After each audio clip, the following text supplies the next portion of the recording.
Hi folks, so here I am again with another video story. So I am just back from the United Nations Human Rights concert at the Human Rights Chamber at the Palais des Nations in Geneva, Switzerland. Today, Saturday, 14th of December 2019, and I'm recording this because I just experienced something extraordinary and I think it's worth sharing. So I headed out from home at around 4 o'clock, and when just as I was leaving my apartment, I realized that oops, I have not got my entry pass into the Palais to be able to watch the concert, because I needed a special pass that I had to download. So I quickly went back and downloaded a printed version of the pass, because when I tried to download the same pass on my mobile phone running on Android, it somehow did not download. I was not able to download it onto my phone. I don't know for whatever reason the file wasn't recognizable. Anyway, so this just goes to show that technology is not perfect. So anyway, so I get my pass and I dash down and I run into my car, because doors open at 10:45 and the show starts at 5 and was supposed to more or less end at 7. So I get back into my car, this time with the entry pass to get into the Palais to go and watch the concert. And so of course I went by car. I threw my car somewhere close by because there wasn't really parking around the Palais des Nations, and I just hoped and prayed all the while as I walked to the Palais to get into the Palais des Nations for the beginning of the show, the concert, that I wouldn't be fined or my car wouldn't be towed away. So anyway, I got into the Palais des Nations. I went through security. Now it's like going through security at the airport. I mean, the same equipment. Anyway, so I went through security, and then, but before going through security, there was a man in front of me in the queue, and he was wondering whether he was in the right queue, because he noticed that some of the guests were not formally dressed, you see, because the dress code was really dark suit, very formal, and he realized some of them were not. So he was wondering whether there was another entrance into the Palais des Nations for those who were attending the human rights concert. And then he inquired, and they said no, this is the only entrance into the Palais des Nations on foot, but those with special passes could go through by car. So he was on the phone with somebody, and then afterwards he was like, I overheard the conversation that the person he was with, a female, a woman, had gone through by car, and so they talked, and it was like, meet me inside. So then he asked me politely, if you don't mind, can you please help me with my bow tie, but because it has come undone, you just need to hook it up like this. And so he bent down slightly so that I could reach around his neck and to tie his bow tie, and so I did that with pleasure. And so then, we continued to wait in the queue until it got to our turn, when we got to security, and then through security we just continued down. So he went his own way and I went my own way, and so I entered into the building. Of course, I checked my coat into the, there was a cloakroom with assistants. So then I checked my coat in, I was given a ticket, and then from there I proceeded up the stairs to room 20 for the concert. So there was the concert. It started around 5:30 because there were speeches before, and it was hosted by the Spanish government, and in conjunction, in collaboration, I believe, with the Chinese as well.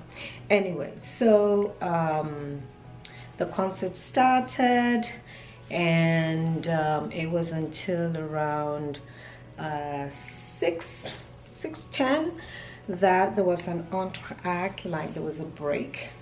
And so I quickly headed towards the toilet. There was a toilet on the right hand side from room 20, so I headed in there and I went into the toilet. I fixed my look a bit and my attire and everything. So this is what I wore, so I also, it has this peephole here that I don't feel very comfortable with, so I just cover it up with this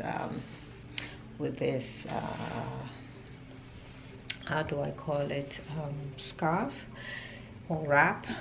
So anyway, so I go into the toilet, and then I fix the scarf and everything, and then instead of going back straight into the hall, the chamber, the human rights chamber, I decided I didn't feel too good with the scarf because it kept shifting, and so I went back into the toilet. But this time it was another toilet. It was the toilet on the left hand side of the human rights chamber. So I went into the toilet. There was a queue. There were lots of women there, so it was quite a wait. And then I waited my turn, and then I went in, and this time, I went in to do my business, and I came out, and then I washed my hands. There was also a queue for washing hands, so I washed my hands. I waited my turn.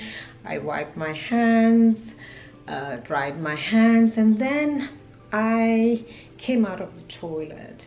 And when I came out of the ladies, let's put it this way, I saw a lady with her zip undone, and obviously she too had just used the bathroom or the toilet, and she probably had forgotten to zip up.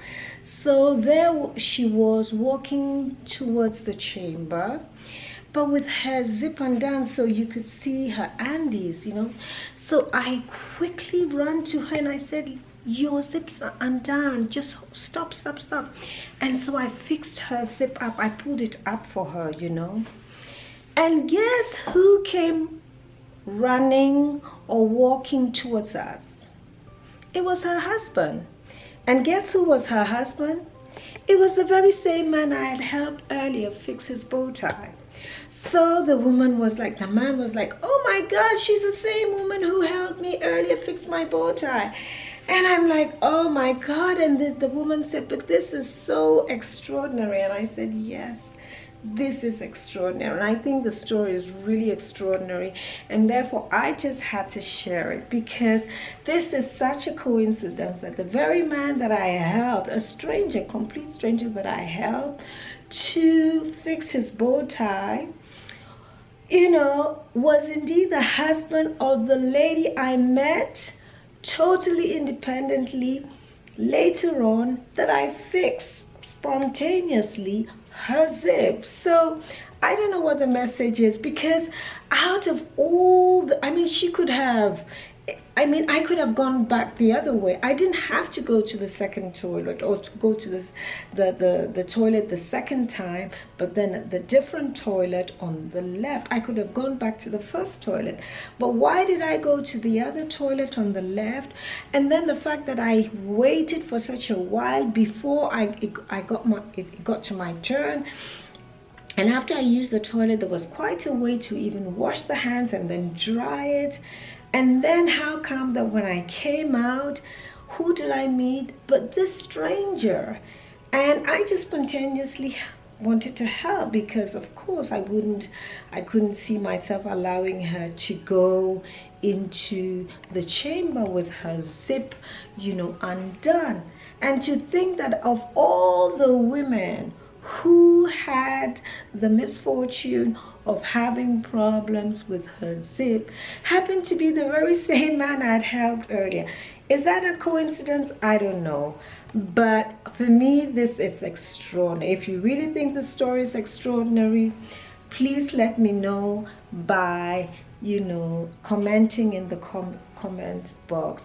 If you think that, oh, it's just chance and random chance and, you know, but I'm not sure it's just chance. I think this is a message.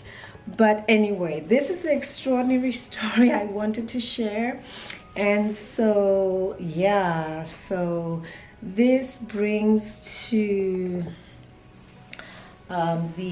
this concludes my video and my day out at the Palais des Nations to see the 6th edition of the human rights concert. For me, it's a first, and as you know, I love to capture first.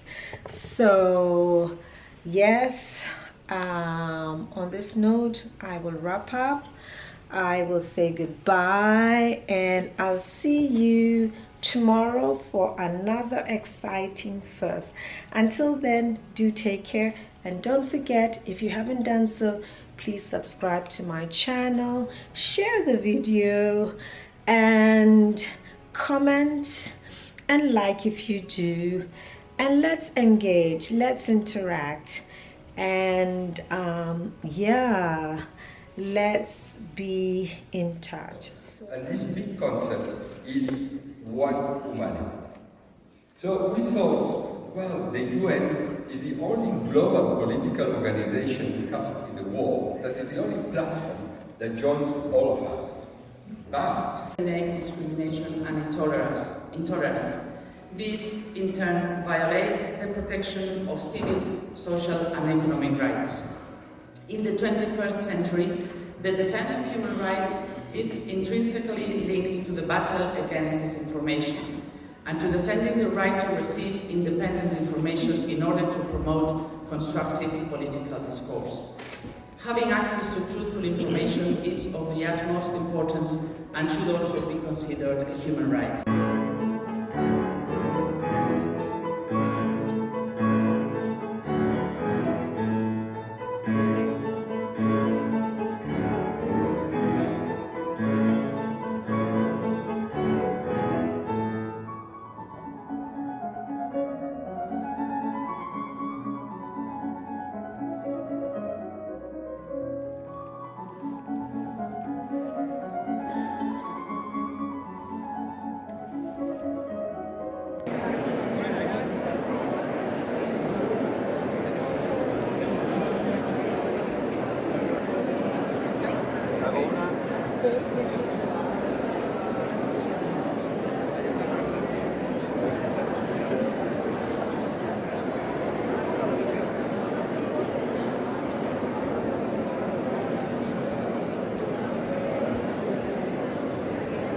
Here is the Human Rights Hall chamber, and the artwork is extraordinary, like it's 3D, and it's like the ocean, or it's like the earth bleeding, it's like wasted time in the ocean.